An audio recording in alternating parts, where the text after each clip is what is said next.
Channel civil insight. तो हमारा जो आज का नेक्स्ट टॉपिक होगा वो रहेगा हमारा कंक्रीट स्लीपर्स। तो जैसे कि हमने पहले पढ़ लिया स्लीपर्स क्या होता है, वुडन स्लीपर्स, फिर मेटल स्लीपर्स। अब हम आते हैं कंक्रीट स्लीपर्स जो कि मोस्टली हमारे इंडिया में यूज़ होते हैं। तो कंक्रीट स्लीपर्स ना कोई ज़्यादा बड़ा टॉपिक नहीं है, तो ये कम से कम 10 मिनट में ख़त्म हो जाएगा। और कंक्रीट स्लीपर्स का कोई ज़्यादा पूछता भी नहीं है आपके एग्जाम्स वगैरह में। नॉर्मली वुडन या फिर मेटल स्लीपर्स में से ही क्वेश्चन आता है। फिर भी चलो कंक्रीट स्लीपर्स पढ़ना है तो आपको मैंने एक अच्छा सा लेक्चर बना दिया, तो आप ज़रूर देखना है एंड तक वीडियो। तो हम चलते हैं एक्सपेरिमेंट कंक्रीट स्लीपर शुरू करते हैं। Experiments have been conducted in India and abroad on concrete sleepers and it has been proved that concrete is an ideal material for the sleepers. देखो कंक्रीट एक ideal material for the sleepers है for the following reasons. क्यों है वो देखते हैं हम कि they are made of strong homogeneous material impervious to effect of moisture and is unaffected by the chemical type of atmospheric gases और subsoil salts. इसका मतलब है कि जो हमारा मटेरियल है ना, जो हमारा कंक्रीट है वो एक तो होमोजीनियस है, ठीक है ना, अच्छा सा बढ़िया स्ट्रॉन्ग होमोजीनियस है, ठीक है ना, impervious to effects of moisture है, तो इसमें मॉइस्चर का भी कोई दिक्कत होती जैसे कि हमें वुडन में दिक्कत होती है। और unaffected by the chemical attack भी है, ठीक है ना, जो हमारे मेटल स्लीपर्स में हो जाता है क्रोजन वगैरह उससे भी अनअफेक्टेड है, ठीक है ना। और बाकी जो सब सॉइल्ट्स है जैसे कि हमारे उसमें वॉर्म अटैक हो जाता है ना उसमें हमारे वुडन स्लीपर्स में, तो वो इसमें भी नहीं है। तो ये परफेक्ट है, पहला पॉइंट ये वाला। और it is moulded easily to size and shape required by scientific investigation to withstand the stresses produced by fast and heavy traffic. तो ये अच्छे से कोई भी साइज और शेप में आ सकता है, जो भी हमें साइंटिफिक हमें इन्वेस्टिगेशन चाहिए होती है हमें स्ट्रेसेस कैलकुलेट करने के लिए या फिर कोई भी स्ट्रेस बियर करने के लिए, तो वो अच्छे से साइज एंड शेप ले लेता है कंक्रीट स्लीपर्स। तो ये था हमारे थोड़ा सा कंक्रीट स्लीपर्स के बारे। और बाकी तो आपको पता है कंक्रीट स्लीपर्स कंक्रीट से बनते हैं ना, कंक्रीट मिक्सचर से, तो वो तो हम नहीं डिस्कस करेंगे यहाँ पे ज़्यादा। तो the sleepers are mainly of two types. तो ये दो तरह की होते हैं, एक एक वीडियो ये इन पे मतलब सॉरी एक एक स्लाइड ही होगी। तो रेनफोर्स कंक्रीट स्लीपर और प्री स्ट्रेस्ड कंक्रीट स्लीपर्स। तो हम देखते हैं कि इन दोनों में क्या डिफरेंस और क्या चीज़ें हैं ये। तो रेनफोर्स कंक्रीट स्लीपर पता है क्या होता है, जिसमें ना रेनफोर्समेंट होती है हल्की सी, ठीक है ना।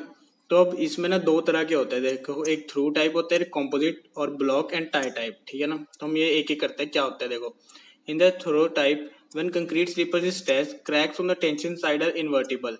मतलब इनवर्टिबल मतलब कि चांस टू हैपन, ठीक है ना, मतलब हो सकता है। Though the cracks are very small and almost invisible but they tend to enlarge with repetition of the impact loadings of the fast train. This is the main cause of the failure of this sleeper. देखो इसमें क्या होता है कि इसमें ना हमारी tension अकर हो जाती है साइड्स पर, ठीक है ना। जो ये जैसे ये रेल जा रही है जैसे है ना, तो यहाँ पे इस यहाँ पे जो हमारा लोड पड़ेगा ना उसकी वजह से बाहर को भी थोड़ा सा और अंदर को भी थोड़े से टेंशन होते हैं, टेंशन से क्रैक्स वगैरह डेवलप होते हैं, तो वो बहुत माइनर होते हैं। लेकिन जैसे हमारे ज़्यादा ट्रैफिक होता जाएगा, ज़्यादा लोड होएगा तो वो ज़्यादा हो जाता है। तो इसका बस यही डिसएडवांटेज है इन थ्रो टाइप में, ठीक है। वैसे नॉर्मल स्लीपर है इनफोर्स। और अब हम आते हैं composite और block and tie type पे। These composite और block and tie type of sleepers are not subjected to same degree of tensile stress and have given excellent results in France where a steel tie of inverted T section is used. It is not in use at present. अब इसको explain करने के लिए पहले तो मैं बता दूं कि फ्रांस में बहुत अच्छे से एक्सीलेंट रिजल्ट्स दिए थे इसने। और ये टी इन्वर्टेड सेक्शन में बनता है। मैं अब दिखा देता हूँ आपको कैसे का होता है ये।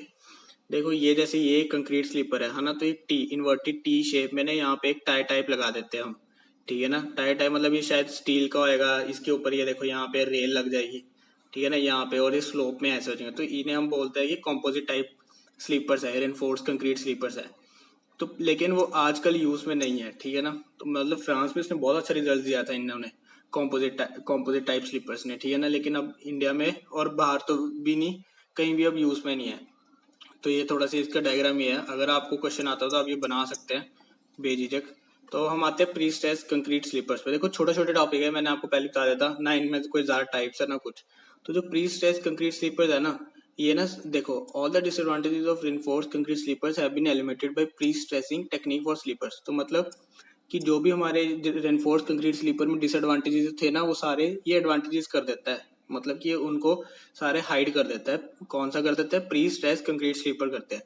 तो in pre stress concrete sleeper the concrete is put under very high initial compression, ठीक है ना। तो मतलब कि ये बहुत ही पहले ही बहुत ज़्यादा इन्हें कंप्रेशन में डाला जा सकता है ताकि ये आगे बियर कर पाए। तो इनका डिज़ाइन किस पे बेस होता है वो देख लेते हैं। The maximum permissible compressive strength of 211 kg by centimetre square. तो मतलब कि इनका compressive strength, maximum permissible compressive strength है 211 kg पर सेंटीमीटर स्क्वायर, ठीक है ना। The minimum cube crushing strength of concrete is the in the sleeper is 422 kilogram पर सेंटीमीटर स्क्वायर है 28 डेज, ठीक है ना। तो ये सारे टेस्ट डिजाइन वो सब लिखा हुआ है कि 422 kg पर सेंटीमीटर स्क्वायर का इसका क्रशिंग स्ट्रेंथ है, मिनिमम है वो भी। The pre stress wire the stress to an initial stress of 8.82 kg पर सेंटीमीटर स्क्वायर। तो इनिशियल स्ट्रेस हमारा ये हो सकता है, ठीक है ना। तो अब ये इनमें क्या फर्क होता है, देखो इन्होंने स्ट्रेस दिया होता है पहले से, इनिशियल स्ट्रेस दिया है ना, मैंने बताया था आपको। तो देखो शेप देखोगे ना, थोड़ा सा यहाँ से अंदर को हुआ है, ये स्ट्रेस से करा हुआ है, सारे स्ट्रेस्ड है ताकि ये डिजाइन इनका बन जाए, ठीक है ना। सारा ऐसे स्ट्रेस दे देते हैं रेल के नीचे ना थोड़ा सा, तो सारा अच्छे से पूरा ये स्ट्रेस दिया होता है, इसका डायग्राम है। और ये देखो ये सारा अच्छे से ये वेट इसको गेन कर लेता है और ये फिर ब्रेक नहीं होता। तो ये था हमारा प्री स्ट्रेस कंक्रीट स्लीपर। देखो अब इसके बाद आता है हमारे एडवांटेजेस और डिसएडवांटेजेस ऑफ कंक्रीट स्लीपर्स। देखो बहुत ही छोटा टॉपिक था, क्योंकि कंक्रीट स्लीपर्स ना ज़्यादा पूछा जाता है और ना ही ज़्यादा डिटेल में पढ़ा जाता है, सिर्फ आपको पता है कंक्रीट से बनता है और आपको बस टाइप याद करने हैं, एक रेनफोर्सर प्री स्ट्रेस कंक्रीट है। तो हम देखते हैं एडवांटेजेस और disadvantages.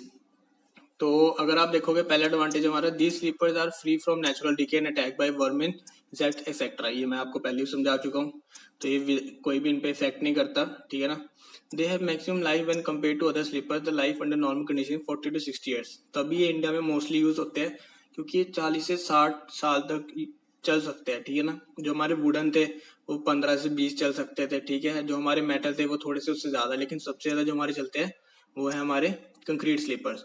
There is no difficulty in the track circuiting required for electrifying the track, ठीक है ना। अगर आप समझते हो कि यार हमारे कंक्रीट स्लीपर डालने से हमारे ट्रैक सर्किट खराब हो जाता है, वो भी नहीं होता, अच्छा रहता है वो भी। The high weight of sleepers help in minimising joint maintenance by providing longer welded length, greater stability of the track and better resistance against temperature variation. तो जो हाई वेट हमारे स्लीपर्स होते हैं वो हमारे बहुत चीज़ों में हेल्प करते हैं, जैसे मिनिमाइजिंग जॉइंट मेंटेनेंस कर देते हैं, ठीक है ना। और उनमें आप लॉन्गर वेल्डेड लेंथ डाल सकते हो, ठीक है ना। जो भी हमारे जो रेल्स होती है आप कंक्रीट स्लीपर्स पे लंबी डाल सकते हो और उस पर कोई ज़्यादा इफेक्ट नहीं पड़ता। आप मेटल और वुडन में तो आप सबसे कम छोटे छोटे पार्ट्स डाल सकते हो और उसमें मेटल में थोड़ा बड़े और इसमें सबसे ज्यादा बड़े डाल सकते हो, ठीक है ना। The sleepers have higher elastic and modulus and hence can withstand the stress induced by fast and heavy traffic. तो ये वो मैं आपको पहले समझा चुका हूँ कि ये स्ट्रेस अच्छे से गेन कर लेता है। तो ये थे हमारे एडवांटेजेस।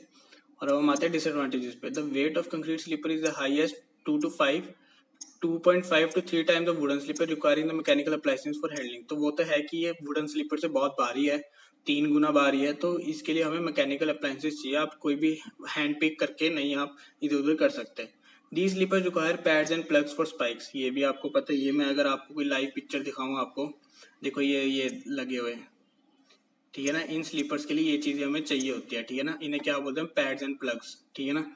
तो they damage the bottom edge during the packing. ये भी है कि बॉटम एज इनका डैमेज हो जाता है, ये सारे बॉटम एज वगैरह डैमेज हो जाते हैं, ठीक है ना, पैकिंग के टाइम पे।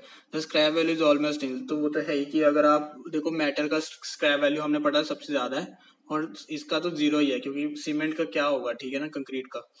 The damage to the concrete sleeper is very heavy in case of derailment. तो अगर आप डिरेलमेंट करते हो तो ऑलमोस्ट पूरा ही टूट जाता है। तो कंक्रीट स्लीपर बहुत ज्यादा डैमेज देता है जब हम डिरेलमेंट करते हैं, मतलब कि रेल वगैरह चेंज करनी हो, है ना, तो वो होता है हमारा डिरेलमेंट। तो ये तो हमारे पूरा कंक्रीट स्लीपर्स, और इस लेक्चर से हमारा पूरा स्लीपर्स टॉपिक खत्म हो गया। अगर आप ये सीधा यही वाली वीडियो देख रहे हो तो आप स्लीपर्स के मैंने पहले भी 2 लेक्चर्स बनाए हैं, तो आप पहले वो भी देख लेना, ये भी देखना, तो आपका स्लीपर्स पूरा हो जाएगा। फिर भी हमने बहुत ज़्यादा टॉपिक्स कर चुके हैं। तो इसके बाद हमारा देखो ब्लास्ट आएगा, ठीक है। उसके बाद हमारा सिग्नल सिस्टम आएगा, वो सबसे इंपॉर्टेंट है रेलवे इंजीनियरिंग का, उस पर भी हम लेक्चर डालेंगे। तो वो वीडियोस देखने के लिए आपको ये चैनल सब्सक्राइब करना पड़ेगा, सिविल इनसाइड। तो ज़रूर सब्सक्राइब करना सिविल इनसाइड। और अगर आपको वीडियो अच्छी लगे तो ज़रूर लाइक शेयर कमेंट ज़रूर करना। और थैंक यू फॉर वॉचिंग।